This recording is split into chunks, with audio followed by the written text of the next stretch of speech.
me réjouis dans le nom du Seigneur. Amen. Je me réjouis dans le nom du Seigneur. Le Seigneur va nous faire du bien une fois de plus au travers de sa parole. Amen. Sans plus tarder, je vais nous inviter à lire avec moi 1 Samuel 25. 1 Samuel,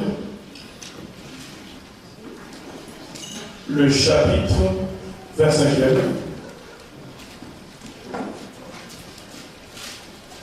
Ensemble, nous allons étudier un texte, une histoire. Nous allons essayer d'établir les leçons comme on l'a fait dans le texte que nous avons étudié le dimanche passé. Et vous allez voir que certains points, même si c'est les deux textes qui ne sont pas dans deux périodes différentes. Le texte du dimanche passé était dans le Nouveau Testament et celui d'aujourd'hui dans l'Ancien Testament. Et des histoires qui sont vraiment opposées, qui n'ont rien à voir. Mais lorsque nous allons les décortiquer ensemble, vous allez voir qu'il y a deux points qui se rencontrent. Je disais 1 Samuel 25. Je vais commencer à partir du premier verset. La Bible dit ceci: Samuel mourut. Tout Israël s'est rassemblé pour le pleurer. Et on l'enterra chez lui à Rama.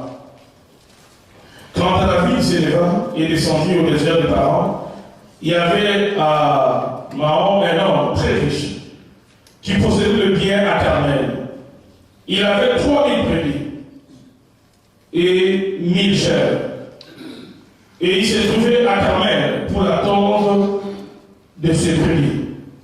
Le nom de cet homme était Nabal et sa femme s'appelait Abigail. C'était une femme pleine de bon sens et très belle. Je souligne cette déclaration faite sur Abigail. C'était une femme pleine de bon sens et très belle. Tandis que son mari était dur et méchant dans sa manière d'agir. Mais également que tu soulignes ce que l'auteur dit quant à la personnalité de son mari, Nabal, qu'il était dur et méchant dans sa manière d'agir. Il descendait des Calais. Alors qu'il était au désert, David appliquait Nabal, tondait ses brebis. Il envoya 10 jeunes gens vers lui, en leur ordonnant: montez à Carmel et allez trouver Nabal. Vous les saluerez à mon nom et lui direz: longue vie à toi, que la paix soit avec toi, avec ta famille, avec tout ce qui t'appartient. Maintenant, j'ai appris que tu as chez toi des tombeurs. Or, lorsque tes bergers étaient avec nous ne leur avons fait aucun mal. Et rien ne leur avait été volé durant tout le temps où ils étaient avec nous à Carmel. Verset 8e, demandez-le à tes serviteurs, ils te les confirmeront. Que ces jeunes gens trouvent donc grâce à tes yeux. Puisque nous venons dans un jour de joie, donne donc à tes serviteurs et à ton fils David ce que tu as sous ta main. Verset 9e, lorsque les hommes de David furent arrivés, ils répétèrent tous ces paroles là-bas au nom de David. Puis c'est tu. Nabal répondit aux serviteurs de David: qui est David et qui est le fils d'Isaïe? Je te demande de prêter aussi attention au verset 10e. Nabal répondit aux serviteurs de David: qui est David et qui est le fils d'Isaïe? Il y a aujourd'hui beaucoup de serviteurs qui s'échappent de chez leur maître. Et je devrais prendre mon pain, mon eau, mon bétail que j'ai tué pour mes tondeurs, pour les donner à des gens qui sortent, je ne sais d'où. Le verset 12e.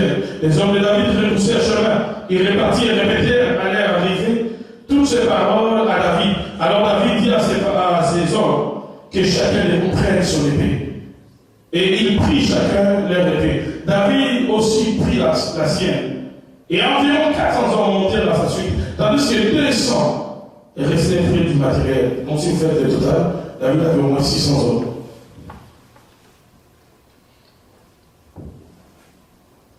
Verset 14. Un des serviteurs, je te demande aussi de souligner un serviteur, au cas où il faut prêter attention à ces versets. Un des serviteurs de Nabal vint dire à Abigail, la femme de Nabal, David a envoyé du désert de messagers pour saluer notre maître. Et celui-ci les a traités avec dureté. Pourtant, ces hommes se sont montrés très bons pour nous. Ils ne nous ont fait aucun mal et rien ne nous avait été volé durant tous les temps où nous avons été avec eux lorsque nous étions dans les champs. Ils nous ont, nuit et jour, servi de protection. Donc, non seulement ils n'ont rien pris, mais aussi ils nous ont protégés. Durant tous les temps où nous avons été avec eux, pour garder les troupeaux. Maintenant, sache et vois ce que tu as à faire. Écoutez ce que le serviteur dit ici. Maintenant, sache et vois ce que tu as à faire. Là, c'est le serviteur qui s'appelle à sa maîtresse. Sache et vois ce que tu as à faire. Car la perte de notre maître et de toute sa famille est décidée. Lui-même est si méchant que nous n'osons pas lui parler. Abigail prit aussitôt des semblables, des autres raisins, cette brebis toutes préparées, sans mesure de grains rôtis, sans gâteau. Elle chargea tout cela sur les archives. Elle ne dit rien à Nabal, son mari. Montée sur Elan, elle descendit cachée par la montagne. David et ses hommes descendaient en face d'elle, de sorte qu'elle le rencontra. David avait dit, c'est bien inutilement que je regardais tout ce que cet homme a dans le désert et que rien de tout ce qu'il possède n'a été volé. Il m'a rendu le mal pour le bien. Que Dieu traite ses serviteurs David avec la plus grande sévérité si je laisse en vie jusqu'au matin un seul homme parmi tous ceux qui appartiennent à Nabal. Verset 23, lorsqu'Abigail aperçut David, elle descendit rapidement et l'âne tomba sur son visage devant lui et se prosterna contre terre. Puis se jetant à ses pieds, elle dit, c'est ma faute. Remarquez ce qu'elle dit. C'est ma faute, mon Seigneur. Prenez à ta servante de te parler et écoute ces paroles. Que mon Seigneur ne prête pas attention à ce méchant homme, à Nabal, car il porte bien son nom. Il s'appelle Nabal. Il y a celui qui est de la folie. Quant à moi, ta servante, je n'ai pas vu les hommes. Il y a vu les hommes que toi, mon Seigneur, tu as envoyé. Mais non, mon Seigneur, aussi vrai que l'Éternel est vivant, et que ton âme est vivante, c'est l'Éternel qui t'a empêché de verser le sang et qui a réduit ta main. Souligne bien les déclarations de cette femme. Que tes ennemis, que ceux qui veulent du mal à mon Seigneur, là elle s'adresse à David, que tes ennemis, que ceux qui veulent du mal à mon Seigneur soient pareils à Nabal. Accepte ce cadeau que moi, ta servante, je t'apporte à toi, mon Seigneur, et qu'il soit distribué aux hommes qui marchent à la suite de mon Seigneur. Pardonne la faute de ta servante. En effet, l'Éternel accordera à mon Seigneur une maison stable. Elle commence même à prophétiser sans le savoir. Alléluia. L'Éternel accordera à mon Seigneur une maison stable, car mon Seigneur soutient les guerres de l'Éternel. Et on ne trouvera jamais rien de mauvais chez toi.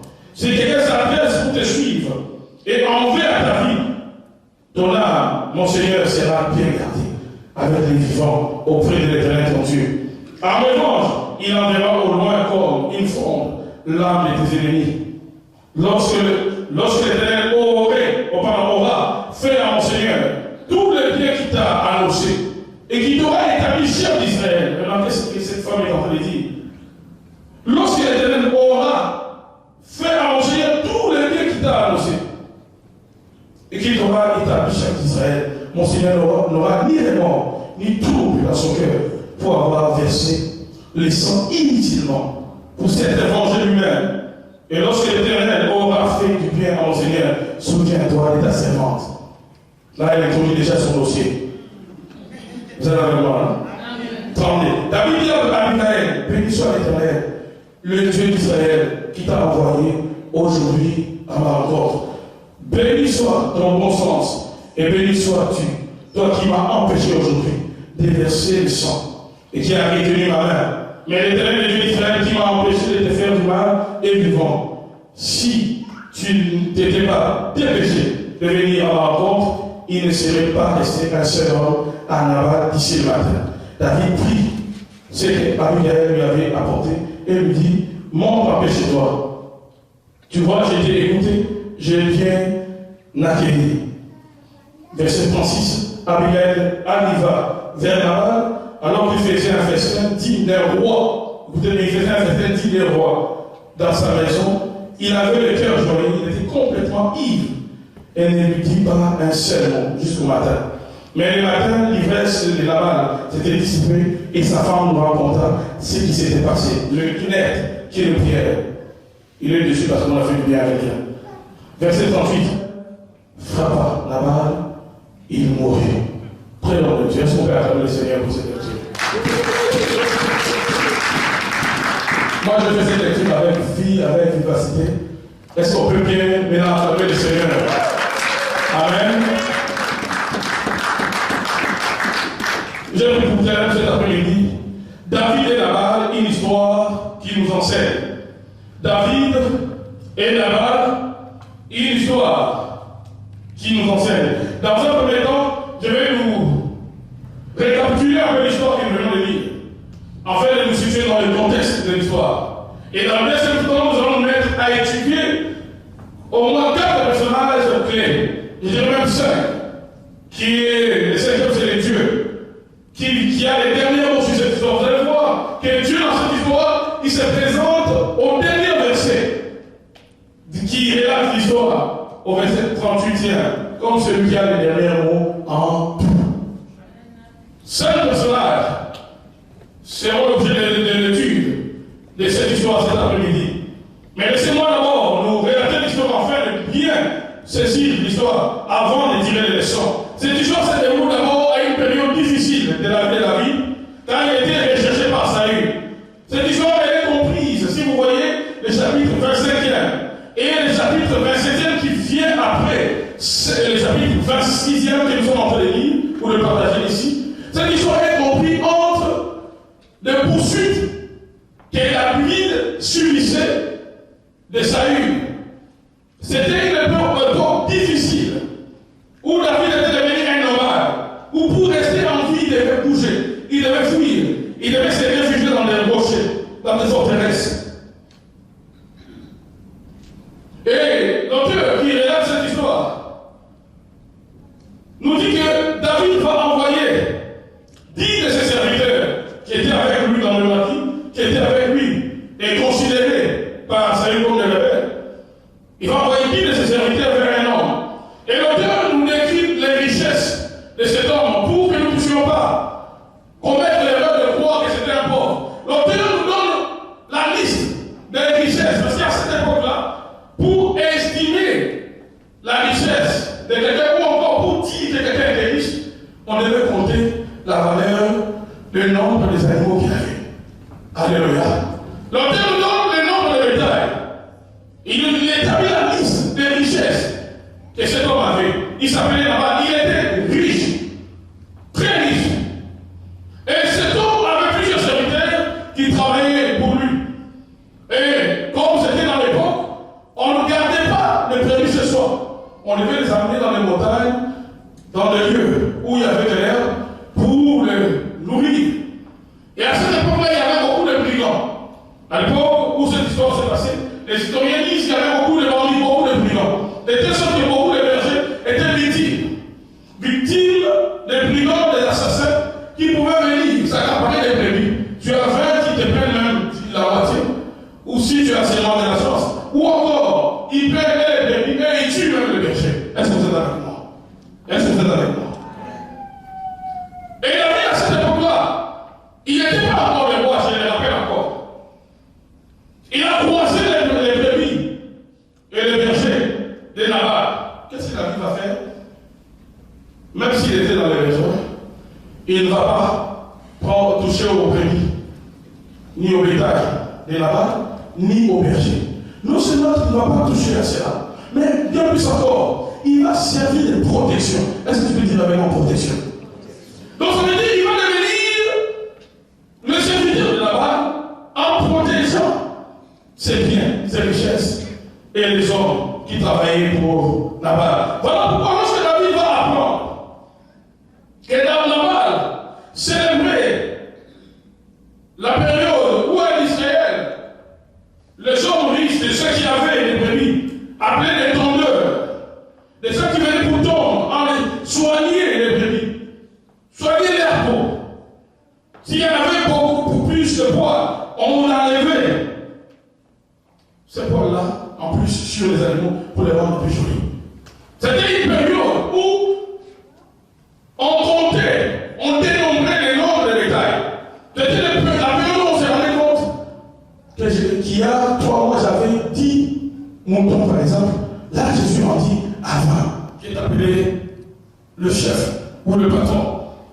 Une période de joie. C'est dans cette période-là que David va envoyer ces 10 hommes. Ces 10 hommes vont arriver chez Laban. Vous avez remarqué, je nous ramène dans le texte. Remarquez avec quelle humilité David va se simplifier au travers de la bouche de ces 10 hommes. Remarquez au verset, nous sommes dans 1 Samuel 25, au verset 24e, et pendant 4e. 1 Samuel 25, verset 4e. Alors qu'il était au désert, David prit que Laban tournait ses brebis. Il envoya 10 gens vers lui en les ordonnant, monter à Carmel et aller trouver Laban. Vous les saluerez à mon nom et vous lui direz, longue vie à toi, que la paix soit avec toi, avec ta famille, avec tout ce qui t'appartient. Maintenant, j'ai appris que tu as chez toi les tondeurs. Or, lorsque les bergers étaient avec nous, nous leur avons fait aucun mal. Rien ne leur avait été volé durant tout le temps où ils étaient avec nous à Carmel. Demande-les à tes serviteurs, ils te les consumeront. Que ces jeunes gens trouvent grâce à tes yeux, puisque nous venons dans un jour de joie. Donne donc à tes serviteurs, à ton fils David, ce que tu as sur la main. David va choisir parmi ces 600 hommes. Le plus jeune, il est l'aîné. Avec un message d'humilité, un message de supplication, un message qui s'adresse à une personne qui apparemment est plus élevée que David, qui apparemment a plus de moyens que David. Un message qui doit faire fondre un cœur incrédule, un cœur égoïste. Un tel message, même le plus grand égoïste, si on te l'adresse, tu auras tendance à faire l'exception et à partager. Est-ce que tu peux dire Amen bien avec moi? Amen. Contre toute attente, ces 10 hommes vont parler ainsi à Laban. Nous avons lu tout à l'heure la réponse de Laban. Il va parler avec méchanceté. Qui est David? Qui est le fils d'Ésaïe? Comme si David n'avait rien fait. Comme si David avait l'obligation de protéger ses brebis et ses bergers. Comme si David avait l'obligation d'assurer la sécurité de ses biens. Il s'est réjoui parce que ces bétails se sont multipliés. Mais quelque part, quelqu'un a contribué. Tu vois ça, il y a toujours quelqu'un qui contribue au progrès de ta vie. Et tu dois le savoir. Regarde les voisins, il y a toujours quelqu'un qui contribue au progrès de ta vie. Même là où tu es arrivé, il y a quelqu'un qui a contribué, qui a fait que tu arrives là où tu es arrivé. Des fois, il y a ce qu'on appelle dans la vie des héros dans l'ordre, des gens qui font beaucoup pour nous, mais qui ne réclament rien en mangeant. Mais ça prend un cœur reconnaissant pour reconnaître et récompenser telle personne. Naban va chercher ces 10 hommes. Il va même faire une déclaration ironique. Parce qu'il certainement était au courant du conflit qu'il y avait entre Saül et David. Il savait certainement que David était en train de fuir Saül. Il va dire, de nos jours, il y a des serviteurs qui échappent au contrôle de leur maître. En d'autres termes, c'est mort de David. Tu es comme un serviteur chez Saül, tu échappes à son contrôle, tu viens faire la mendicité chez moi. Il humilie David. Et les 10 hommes, quand ils vont repartir chez David, ils vont répéter mot à mot tout ce que Nabal a dit. David, sous le fait de la colère, il va prendre 400 hommes. Ils vont prendre leurs épées. Ils vont dire, nous allons nous venger. Suis-moi très bien. Et alors que, quand Nabal était en train de parler avec ses hommes, un des serviteurs de Nabal était là. Un serviteur, pas comme les autres. L'auteur refuse de nous donner son nom. Mais le rôle de ce serviteur est combien noble, combien important dans cette histoire. Il a assisté comment son maître a humilié 10 personnes, serviteurs de la vie, qui les ont aidés. Lui-même, il était là, dans des montagnes, dans les cavernes. Il était là, il a assisté à la porte de la vie, comment ils sont protégés. Il était là, il a vu. Mais là aussi, assisté comment son maître a été ingrat, a été méchant à l'égard de ces hommes. Sans qu'il assiste aussi à la réaction de David. Mais il a pu déduire comment David allait réagir. Qu'est-ce que cet homme va faire? Il va aller vite. Ton maître, si tu veux, ton mari, toi-même et nous autres, d'ici demain matin, on sera les morts. Et cette femme va entrer en scène. Elle s'appelle Abigail. Elle ne va pas aller se quereller avec son mari. Elle ne va pas aller questionner son mari. Elle ne va pas poser la question à son mari, pourquoi tu as agi en insensé. Elle-même va prendre la bonne résolution de sauver son mari, sans dire à son mari. Dieu, peut-être tu peux sauver quelqu'un, sans lui dire. Elle va aller avec les biens.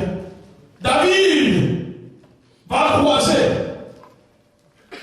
des hommes avec des nourritures, et derrière ce convoi, il y avait une femme.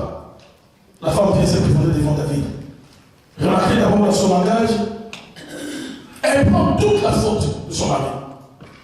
Elle prend toute la faute. Elle dit à David, c'est ma faute. Mais lorsque nous lisons les textes, vous allez voir qu'elle n'était même pas au courant. Pourquoi elle fait cela?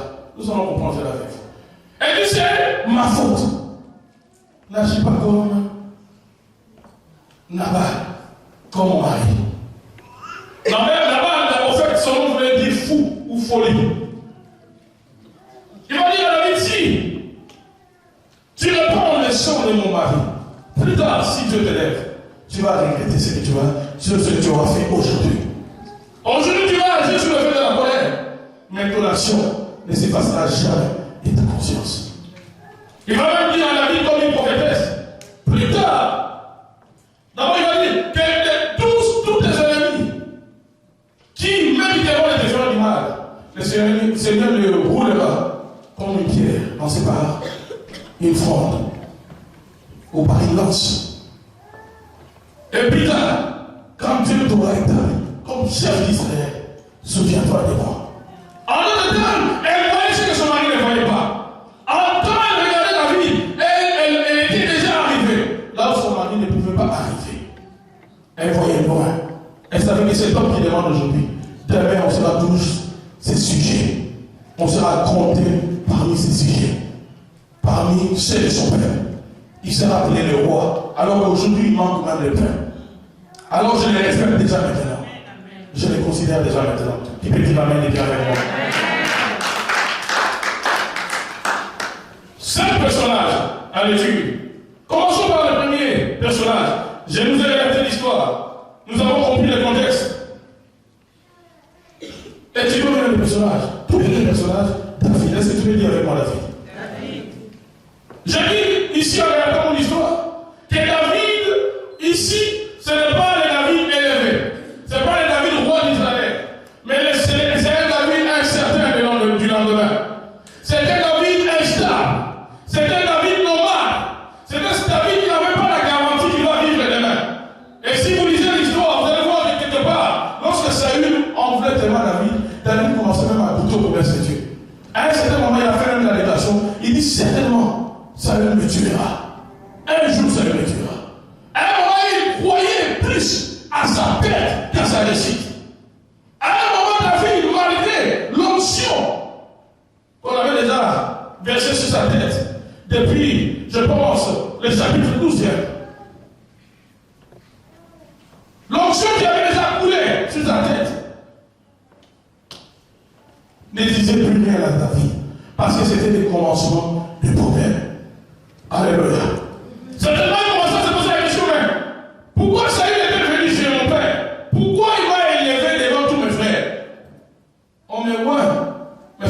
commencement des problèmes. Dis au voisin, quand Dieu t'appelle, quand Dieu te voit, c'est vraiment le commencement des problèmes. Quand la puissance de Dieu, l'onction de Dieu, les Saint-Esprit commencent à travailler en toi, c'est le commencement des problèmes. Quand le Saint-Esprit commence à nous équiper, à nous tailler, à nous briser, c'est le commencement des problèmes. Je vais faire une déclaration que je ne sais pas quel homme de Dieu a fait, j'ai beaucoup aimé cette déclaration. Il dit ceci dans son livre, que Dieu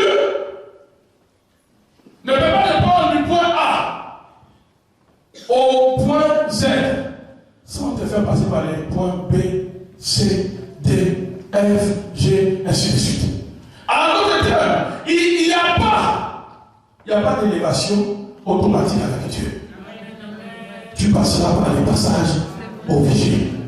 Tu passeras par les étapes préétablies. Que lui-même l'a préétabli. David, tu seras roi, oui, mais tu vas apprendre. D'abord, c'est quoi la peur? Si tu goûtes à la peur, quand tu seras confortable, tu sauras que même ces conforts-là, ce n'est pas ta sécurité. Moi, je resterai ta sécurité. Amen. Tu seras roi demain, mais aujourd'hui, tu vas manquer de pain. Tu sauras c'est quoi faire du bien à quelqu'un et qu'on te fasse du mal. Comme ça, plus tard, tu te rappelleras aussi des gens qui t'ont fait du bien, comme Nathan. Tu te rappelleras, tu te souviendras des gens qui ont été fidèles avec toi. Dans le moment où tu étais faible, tu vas les récompenser. Même à leur descendance. Dieu va commencer d'abord, s'il veut faire de toi un grand homme, Dieu va commencer à t'inculquer des valeurs. Comme la reconnaissance. Une valeur que beaucoup de gens n'ont pas. Beaucoup de gens manquent de la reconnaissance.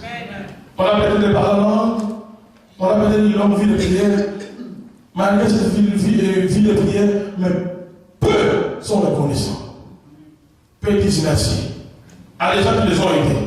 Peut-être pour que tu t'établisses dans ce pays, pour que tu sois ce que tu es aujourd'hui, tu auras croisé quelqu'un qui n'est pas sorti de ton père, ni de ta mère, ni de ton père.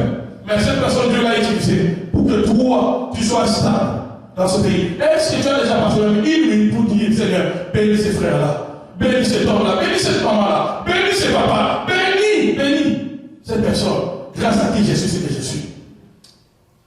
Une des grandes notions de la grandeur que Dieu va apprendre à la vie, c'est la reconnaissance. Et pour que tu apprennes cela, toi, tu dois subir l'ingratitude. Alléluia. Il est celui que Dieu a choisi pour remplacer Saül. Mais dans sa vie, David, il a passé des moments difficiles, des moments d'incertitude et de doute. Il avait la promesse, mais pendant plusieurs années, il vivra comme un brigand.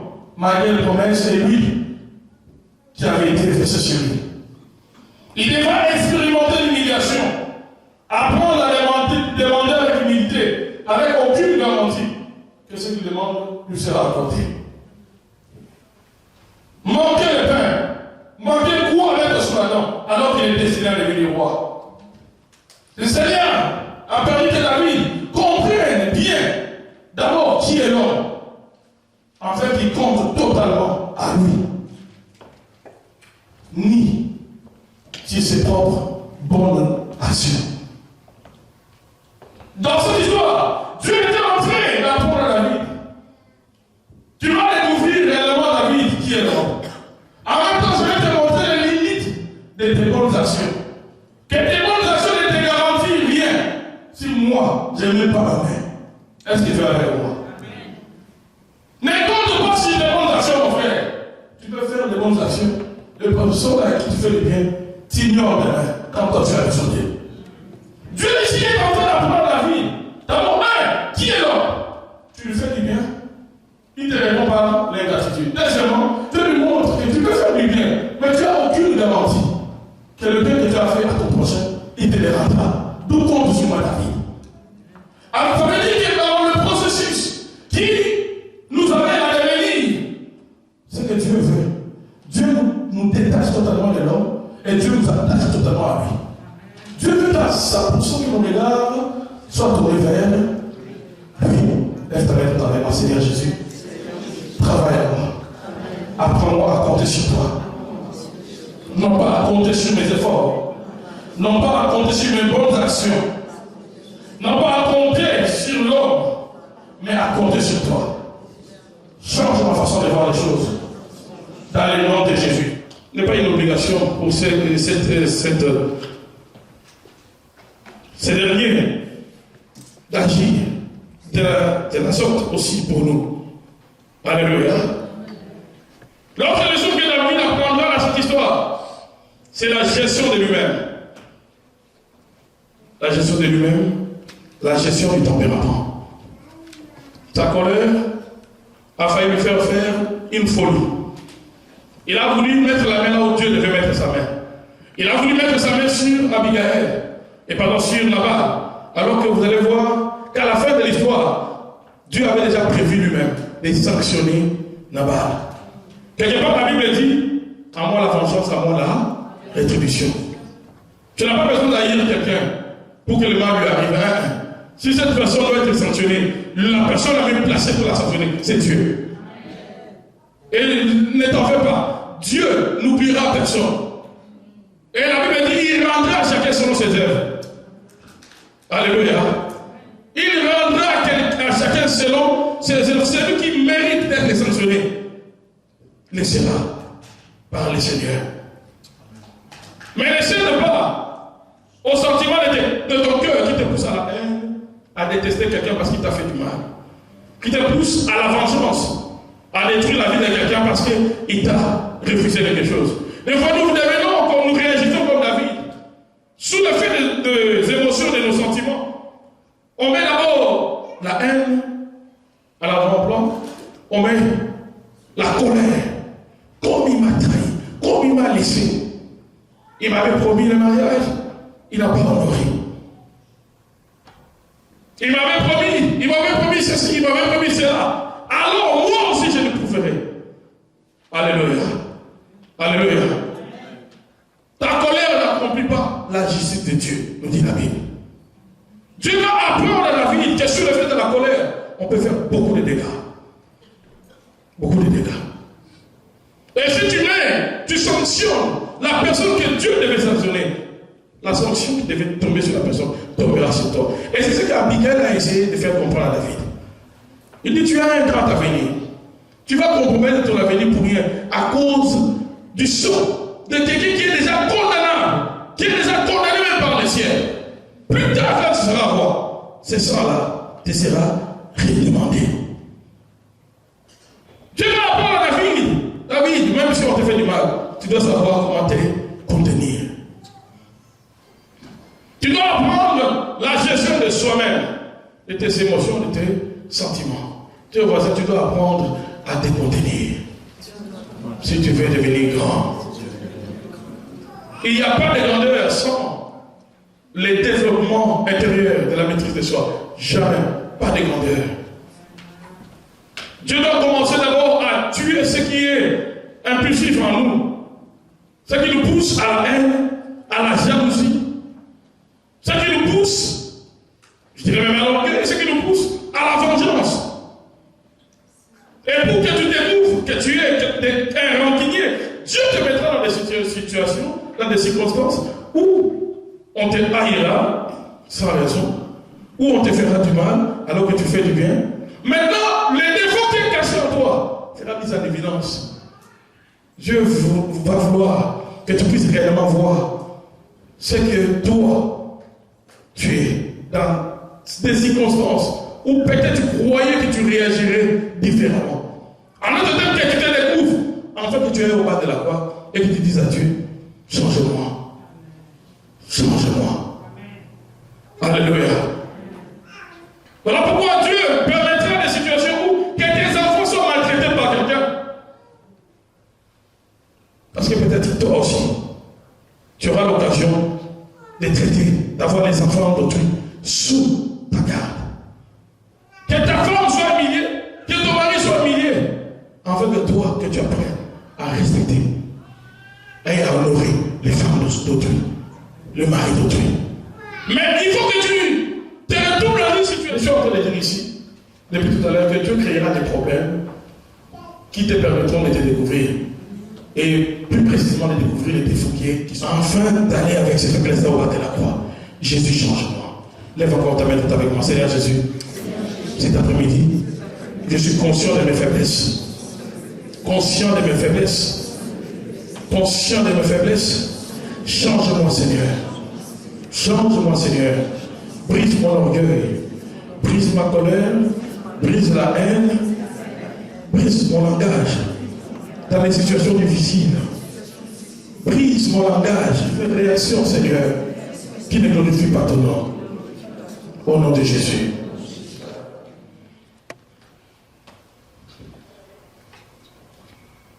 Beaucoup de choses à dire sur la vie.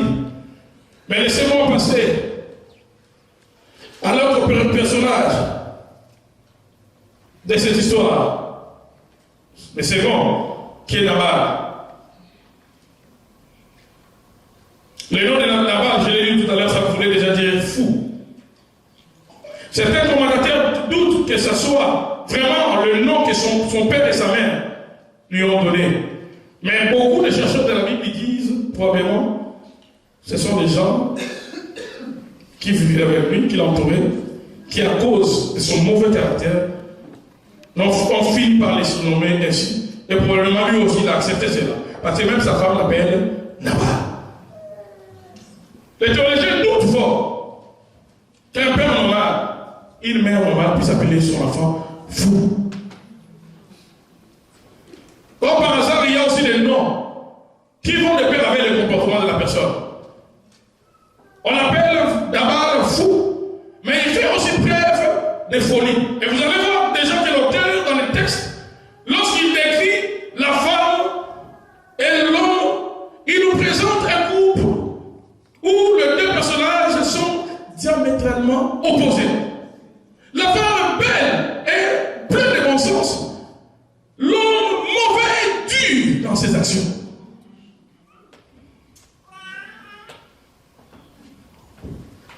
Il y a un théologien qui a fait une déclaration. Il dit, il y a des hommes qui ne méritent pas certaines femmes.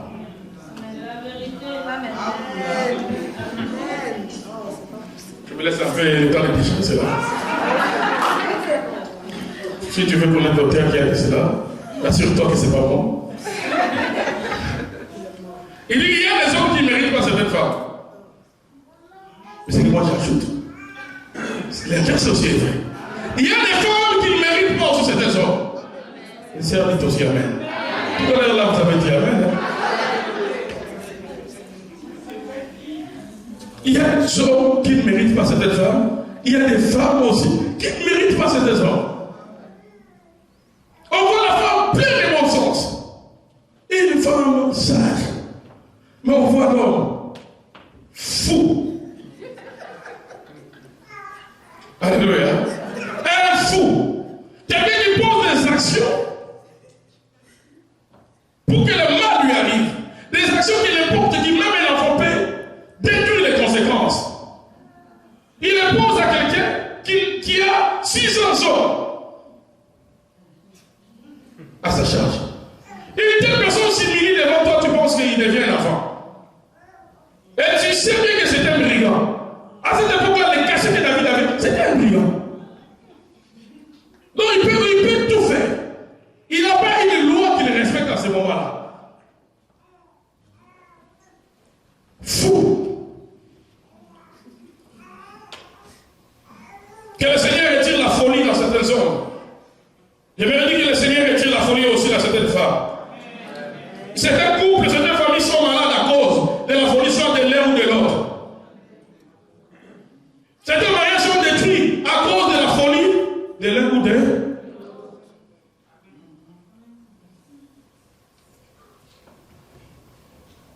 Incohérence entre les deux. Un homme méchant. On peut voir, déjà par sa réponse aux 10 serviteurs de David, combien il était rempli de lui-même. On peut imaginer son arrogance même quand il parlait.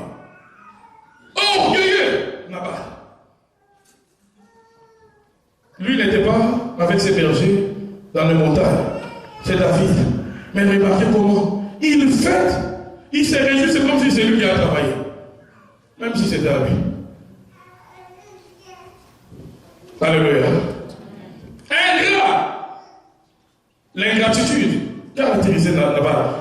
J'ai beaucoup aimé la définition que le dictionnaire nous donne quant à l'ingratitude. On dit que l'ingratitude, c'est un manquement grave au devoir de reconnaissance. Manquement grave. L'ingratitude est un manquement grave. L'ingratitude, ce n'est pas une petite chose. Le dictionnaire dit de l'ingratitude que c'est un manquement grave au devoir de reconnaissance. Ça veut dire que quand on appelle quelque chose un devoir, c'est une obligation. Est-ce que vous êtes avec moi?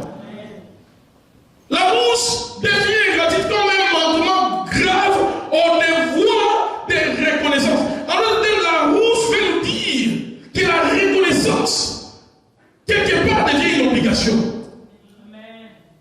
Et si tu es ingrat, tu as violé un devoir que toi tu devais accomplir, qu'elle est reconnaissant.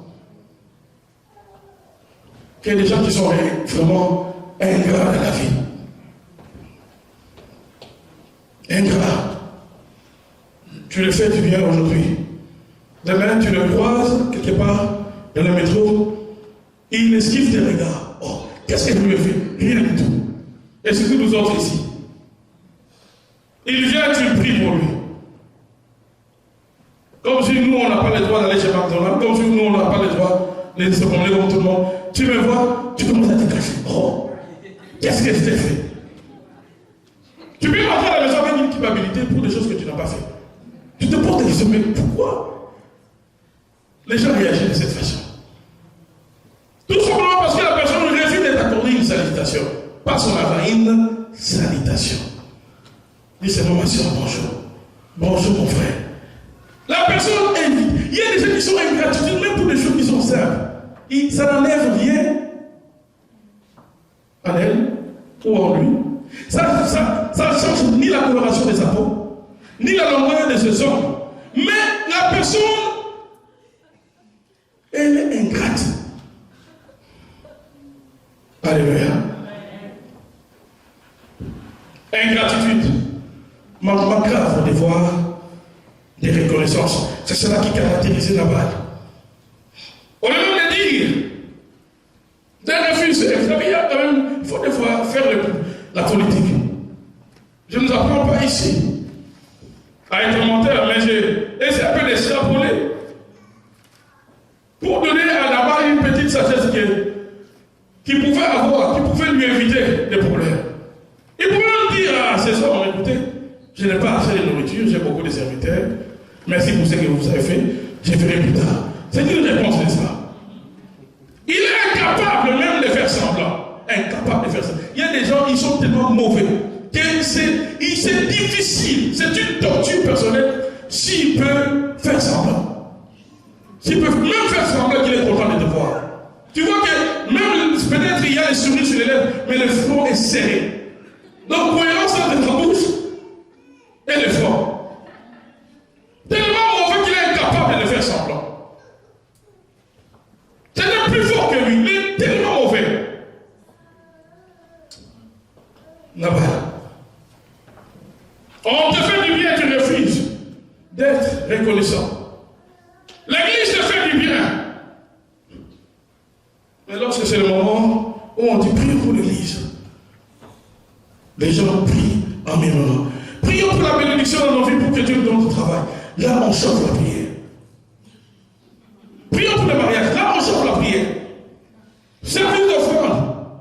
Là, on commence à regarder à côté, à demander à l'enfant qu'est-ce que tu fais au moment où le pasteur parle de l'offrande. Peut-être le travail que tu as, c'est grâce à la prière. Il y a quelqu'un qui a transféré. Quand je regarde chez les rachetés, certaines personnes, je vois, moi-même j'ai béni les Seigneurs à leur place. Je vois des personnes qui sont venues à l'église dépressifs par manque de travail pendant 3 ans, 4 ans. J'ai des cas comme ça. À l'église, ça va de personnes ici. Nous avons des cas comme ça. On a prié dossier dans un département de gouvernement.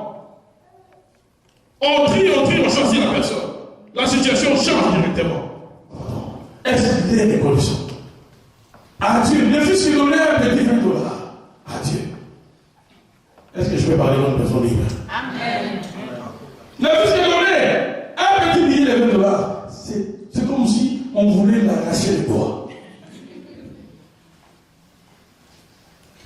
Hier, je réfléchissais, je ne sais pas de quoi on parlait avec ma femme, j'ai réalisé qu'il y a beaucoup de gens qui essaieront de vivre la vie, croyant qu'ils auront la possibilité de transférer les richesses matérielles dans notre monde pour s'acheter des châteaux et puis jouir de la vie.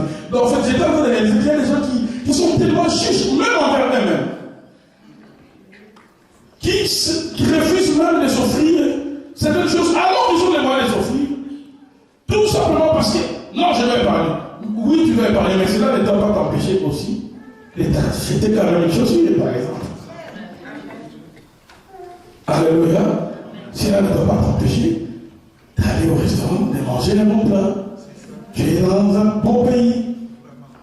Il y a des gens qui ne jugent pas de la vie parce que déjà par nature, la personne, elle est mauvaise avec elle-même. Alors, le prochain ne peut même pas penser une minute qu'on le fasse bien. Parce que déjà envers elle-même, la personne est dure.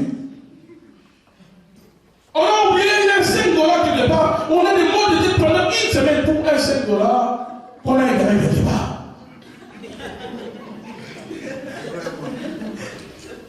J'étais choqué, il y a plusieurs années de cela, il y avait une fête chez les rachetés. Il y avait quelqu'un qui avait donné son argent. Je ne sais pas pourquoi, mais ils se sont organisés pour ça avec les soeurs.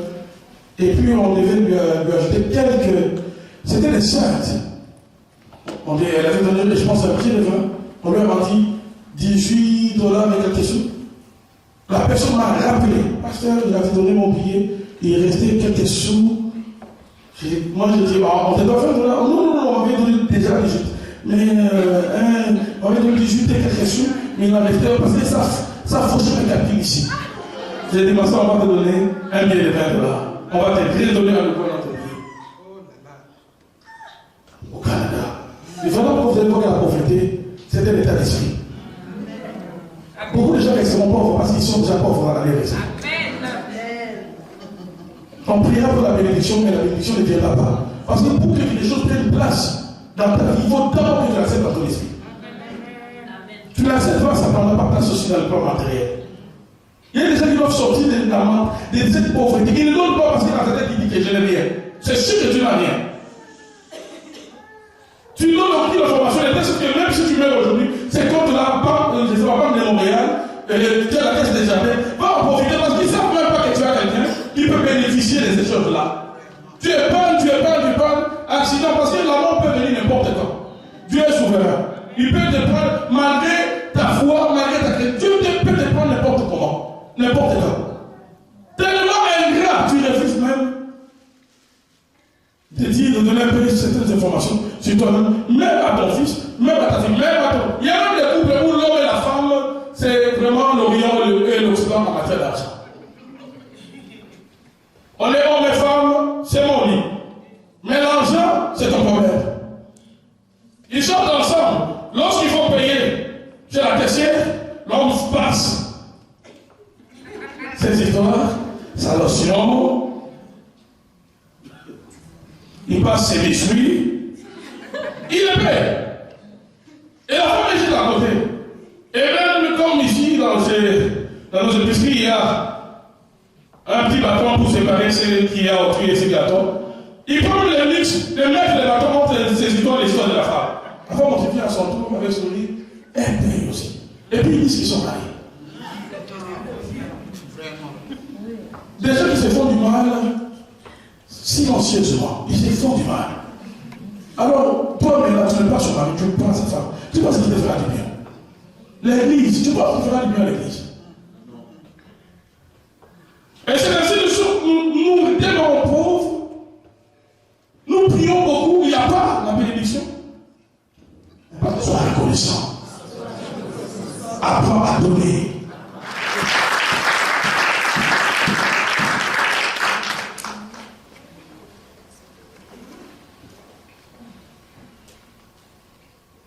Un, il avait un cœur endurci là-bas. Deux, il était ingrat.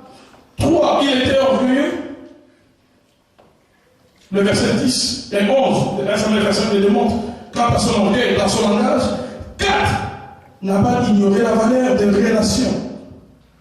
Quand celui à qui lui manifestait une telle méchanceté allait devenir demain le futur roi. Il y a des relations qu'il pouvait conserver.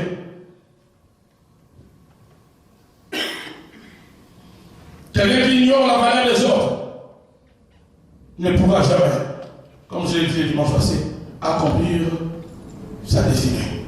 Alléluia. Pour arriver quelque part à ta destinée, tu as besoin des autres. Quelqu'un qui ne connaît pas la valeur des relations. Rappelez-vous, le dimanche passé, cet homme malade qui avait plus de 30 ans à Bethesda, quand Jésus lui a posé la question, veux-tu être guéri? C'était quoi sa réponse? Je n'ai personne. Si je fais plus de 30 ans à cet endroit, c'est parce que je n'ai personne. Tu resteras à l'endroit où tu es, au niveau où tu es, si tu ne connais pas la valeur des autres et la valeur des relations. Et ne sois pas ces genres de personnes qui considèrent son prochain, si seulement son prochain est à un niveau élevé. Moi j'appelle ça un complexe. Est-ce que tu peux dire avec moi un complexe? Considère ton prochain, même s'il est à un bas niveau, même si pour l'instant tu penses qu'il ne peut rien te donner. Parce que toi tu ne sais pas ce qui est défendu. Tu ne sais pas. Tu ne sais pas qu'est-ce qu'il sera demain. Des fois la roue de la vie tourne. Même pour les chrétiens. Hier il était garanti que le confort dans lequel tu es aujourd'hui, tu l'auras demain. Ceux qui ont été riches aujourd'hui, hier, pardon, sont devenus pauvres aujourd'hui. Certains qui ont été pauvres hier sont riches aujourd'hui. Peut-être quand tu t'es enrichi dans les commerces, ça t'a pris 10 ans. Mais pour d'autres riches, leur première année commence aujourd'hui. Mais dans les 10 ans aussi, ils seront peut-être rendus là où toi tu es rentré. Alors ne les néglige pas. Ne pense pas que tu es le seul. La route de la vie tourne. Ça tourne, ça tourne. Quelqu'un qui vient avec humilité aujourd'hui, parce qu'il est dans les régions, parce qu'il va te demander service. Et c'est une mauvaise nature, une très mauvaise nature. Quand tu es en mesure d'aider quelqu'un, avant d'aider cette personne, soit par ton attitude, soit par tes réactions, ou encore par tes mots, tu dis quelque chose de négatif. Et même la Bible le condamne, je n'ai pas le temps de faire lire tous ces versets. La Bible le condamne. Quand tu as la possibilité d'aider quelqu'un, ne multiplie pas les paroles. Tu ne peux pas besoin de dire à cette personne, je te donne, mais tu vois, il y a la voiture, il y a ceci. Tu sais, tu es déjà convaincu de ça, de ce que tu as dit, donne. Limite-toi à donner. Peut-être c'est l'acte là que tu as imposé, en obéissant à la voix de l'esprit, qui t'a dit de donner, allez déclencher une autre bénédiction. N'avez-vous pas vu des gens qui ont donné maintenant? Et ceux qui ont fait quelqu'un d'autre vient te donner plus que ce que toi tu venais de donner. Mais comme tu as multiplié les paroles, tu as donné la bénédiction qui devait accompagner cet acte-là. Comme conséquence, la bénédiction qui devait venir ne viendra pas. Est-ce que je parle à quelqu'un? Il ignorait la valeur des autres. Nabal minimise David, qui est le fils de Saïd. Ce qui est triste, c'est que la personne qui minimise ici, c'est le futur grand roi. Si Nabal pouvait comprendre que c'est une occasion que Dieu me donne aujourd'hui, que le futur roi d'Israël devienne un ami, devienne quelqu'un avec qui je peux tisser de bonnes relations. Alléluia. Nabal n'a pas compris cela.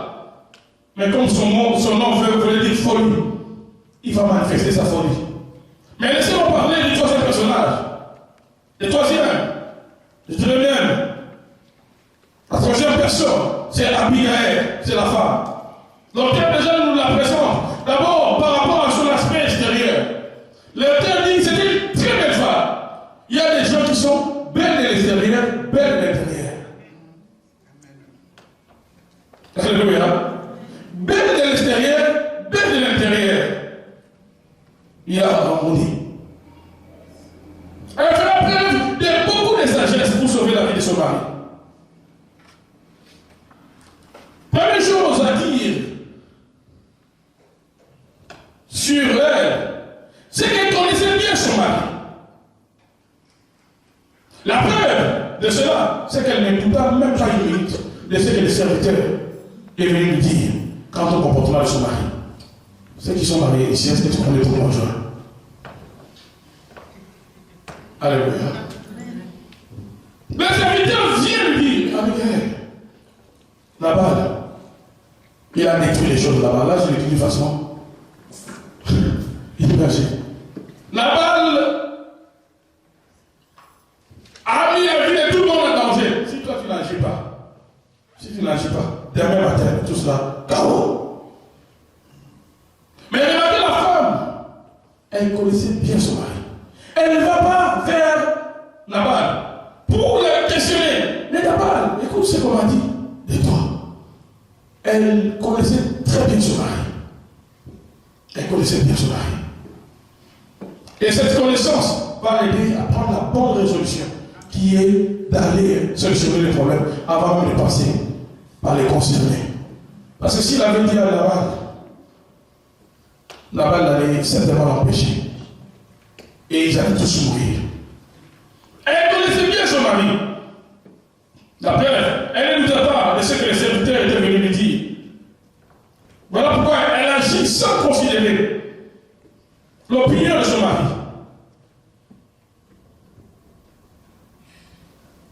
Deuxièmement, elle se présente comme une couverture pour son mari. Lorsqu'elle arrive devant David, elle dit c'est ma faute. En d'autres termes, elle protège son mari. Elle avait un mauvais mari. Mais elle prend la défense de son mari en s'identifiant à son mari. Deux personnalités différentes, mais lorsque son mari a posé un acte qui pouvait engendrer le mal, et pour la femme et pour l'homme, la femme dit à celui qui avait le pouvoir, l'autorité, de les supprimer, c'est ma faute, alors que c'est le mari. On peut aussi voir, troisièmement, dans l'attitude d'Abigail, que c'était quelqu'un qui aimait son mari, malgré sa folie. Elle aimait son mari. Alléluia. Combien de femmes allaient faire ça? Alléluia. Combien allaient accepter de vivre avec quelqu'un qu'on appelle le fou? Quelqu'un qui t'amène des problèmes. Elle aimait son mari. Car vraiment, on voit un côté prophétique dans le langage d'Abigail, dans son intervention devant David. Elle parle à David des choses qui allaient arriver. Ça veut dire que c'était quelqu'un de spirituel. Est-ce que tu peux dire avec moi spirituel? Elle va dire à David, plus tard, lorsque tu seras établi roi, souviens-toi de ta servante. Probablement, lorsqu'elle disait ça, ce n'était pas pour que David la prenne pour femme, non. En d'autres termes, elle était déjà en train d'arranger le terrain pour elle et son mari. Donc même si tu as fait du mal, rappelle-toi de nous. Je sais que tu seras le futur roi. Je sais que c'est toi que tu établiras. Comment? Nous ne savons pas. Mais elle avait cette certitude. Et puis elle dit, souviens-toi de moi. C'est-à-dire, elle aimait son mari, il est tellement mauvais, alors mets-toi derrière moi. Mais grâce à moi, moi et mon mari, le roi peut nous élever demain. Tu avais raison que Salomon a dit que la femme sage bâtit sa maison. Beaucoup de choses à dire ça m'énerve, mais je saute. Allons sur 4 personnages, les serviteurs inconnus. L'auteur d'abord refuse de nous donner son nom. Je risquais de le nommer comme certaines choses que nous allons acheter dans les épiceries ici. Tu vas acheter le maïs, tu vois que dans ton de maïs, ça a été produit quelque part, mais tu n'as pas voulu que son homme puisse faire ombrage à ses actions. C'est quelqu'un qui agit dans l'homme. Apparemment, il est inutile, mais c'est l'élément qui va solutionner, au fait, c'est le détonateur de la solution. C'est celui qui va être le point de départ de la solution dans les problèmes qui allaient arriver dans la maison de son maître. Elle est rôle alors, quelqu'un qui fait du bien, mais qui reste dans l'anonymat. Combien on a besoin autour de nous et combien dans l'église on a besoin des gens comme ça? Combien de ce qui s'est passé entre Nabal et les serviteurs de David et la future réaction de sa maîtresse. Et il a assisté au discours irresponsable de Nabal à l'égard des serviteurs de David. Et directement, il déduit que je dois aller parler à Madame. Et remarquez le langage qu'il tient. Il dit à sa maîtresse, sage, c'est ce que tu dois faire. En d'autres termes, poliment, sagement, avec tact. Mais elle pousse Abigail à faire quelque chose. On a besoin autour de soi, des gens comme ça. Quand je vois cette sage comme elle est, les gens viennent voir. Après les temps, c'est dans c'est rempli. Voilà pourquoi il faut s'habituer à une place. Parce que plus tu lèves cette place-là, un autre jour tu viendras, tu diras c'est ta place, mais quelqu'un d'autre l'aura plus. Vous dites pas amen, hein? Et quand on est prophétisé, la peur des temps, cet endroit sera rempli. Mais je peux imaginer, un peu comme chez le racheté, combien de gens ont fait des sacrifices pour que nous puissions avoir cette salle dans cet état. Combien de zéros dans l'ombre? Ce sont des gens que l'homme peut-être peut ignorer, mais ce sont des gens que Dieu récompense toujours. Et Dieu a pris le choix, même si son nom n'a pas été cité, mais que ses actions soient citées dans cette histoire. Il joue un grand rôle. Vous savez, dans la vie, dans le corps humain, pour ne prendre que ça comme exemple, dans le corps humain, il y a des parties qui sont extérieures. Il y a des parties qui reçoivent facilement l'honneur lorsqu'on récompense l'homme. Mais il y a d'autres qui jouent un grand rôle. Sans ces parties-là, l'homme, si nous ne pouvons pas l'exemple d'un coureur, ne pourra pas remporter la course. Si un homme n'a pas les poumons ne fonctionnent pas, l'homme ne pourra pas courir. Si l'homme, son cœur n'est pas bien, si l'homme court, il aura des problèmes cardiaques. Il va s'arrêter avant même de faire de la course. Mais lorsque ce coureur a gagné la course, on prend par la médaille, on ouvre, on fait une intervention chirurgicale, on ouvre, on va porter, on fait porter au poumon ni au cœur la médaille. On le met autour de son cou. Est-ce que c'est le cou qui a couru? Non. On pouvait même le mettre sur le pied, n'est-ce pas? Parce que c'est les pieds aussi qui ont exercé un effort. Mais c'est une autre partie de ça, l'honneur. Et tout le reste avec soi. Mais la médaille reste autour du cou. Les zéros de l'ombre sont là, les poumons sont là. Un peu de problème dans les poumons, cette course-là, le coureur allait les rater. Dieu aussi t'a appelé à être quelqu'un qui fait du bien dans le silence, continue à le faire. Dieu te récompensera. Cinquième personnage, c'est le Seigneur à la fin de l'histoire. Remarquez que Dieu n'a pas parlé dans cette histoire, mais il va seulement agir. Il n'a pas parlé, il va seulement agir. Il a vécu comment l'histoire s'est déroulée entre David et Nabal, les serviteurs de Nabal, Abigail. Il a vécu l'histoire au ciel, comme celui qui a les derniers mots. La Bible dit, quelques jours plus tard, après la conversation d'Abigail avec Nabal, Dieu va les frapper. Nabal va mourir. Et après cela, Dieu va prendre Abigail. Dieu va la donner à David. Est-ce que vous êtes avec moi? Le Seigneur a les derniers mots. Je vais dire ceci. Qu'il dans le parcours de ta vie, ceux qui t'arrivent, même ceux qui te font du mal, autant que ceux qui te font du bien, sont importants pour ta destinée. Mais la récompense de tous ces gens-là, et ceux qui te font du bien, et ceux qui te font du mal, c'est le Seigneur qui s'en occupera. C'est le Seigneur qui aura les derniers mots. Dieu ne te demande pas de te venger.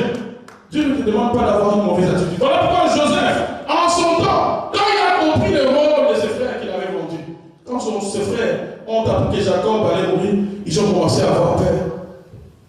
Ils vont monter une histoire que, voilà Joseph, papa avait dit que tu ne dois pas nous faire du mal, tout ça. Tout ça va dire, non, vous n'avez pas besoin de perdre votre énergie. J'ai compris. Si je suis arrivé là où je suis arrivé, c'est grâce à vous. Le mal que vous voulez me faire, Dieu l'a transformé en bien. Et ce mal-là, qui est devenu bien, devient aussi votre canal de bénédiction. Qui ont un mauvais cœur, qui sont les mal nécessaires pour m'amener là où je suis. Pendant longtemps, il peut être le nabal de ta vie, il peut te tourmenter, il peut t'enlever la paix. Ça peut être dans le domaine spirituel, ça peut être dans le domaine physique. Il peut te critiquer, il peut t'attaquer là où tu le vois, comme c'était quelqu'un qui a vu un membre de sa famille en train de le poursuivre. Et dès qu'on a commencé la délivrance, j'aime ce que nous avons fait. Le feu de Dieu est descendu. L'onction de Dieu est descendue. Ça tente d'être quelque part ici, en Occident. Le feu de Dieu a pris là où il était. Alléluia. Nous, les gens en train de prier ici à Montréal. On était ici en train de prier. Mais ces jours-là, Dieu a dit, tu as trop tourmenté ma fille. Je vais te démontrer de quoi je suis capable. On prie ici, là-bas. Ça ne va pas. Elle est tombée là où elle était. Dieu a le dernier mot. Les nabals de ta vie, c'est Dieu qui va s'en occuper. Mettons-nous debout, s'il vous plaît.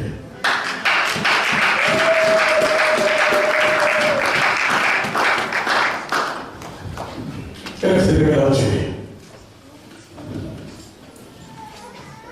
J'aimerais m'adresser aux David qui sont ici. Aux gens qui sont conscients, qui ont une grande destinée, mais qui ont encore besoin d'apprendre, qui ont besoin encore d'être taillés par Dieu, qui ont besoin d'être formés par Dieu. Si tu es David ce soir ou cet après-midi, et il te dit, Seigneur, je m'abandonne à toi, travaille encore en moi. Brise mon langue, apprends. Je vais m'adresser à ces gens, à cette catégorie de personnes, dont les actes brisent les cœurs des autres. Tu dis, Seigneur, j'ai fait du mal aux autres, je ne sais pas pourquoi. Quand les gens viennent chez moi, ils ont vite envie de partir. La famille de mon mari, la famille de ma femme ne me supporte pas. À cause de ce que je dis, à cause de ce que je fais. Répands-toi, mon frère, ma soeur. Répands-toi dans cette salle. Dis, Seigneur, enlève-moi cette folie de là-bas. Ça peut être dû à un envoûtement. Ça peut être dû à un esprit qui me pousse à l'orgueil. Ça peut être dû à un esprit qui me pousse à la légèreté. Seigneur, enlève-moi cette folie de là-bas qui me pousse à la destruction, à l'autodestruction.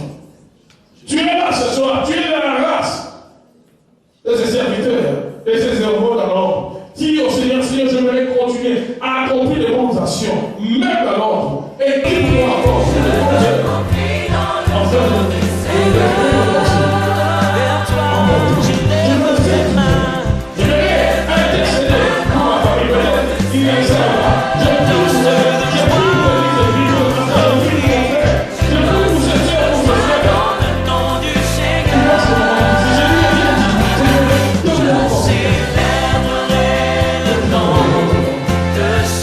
Je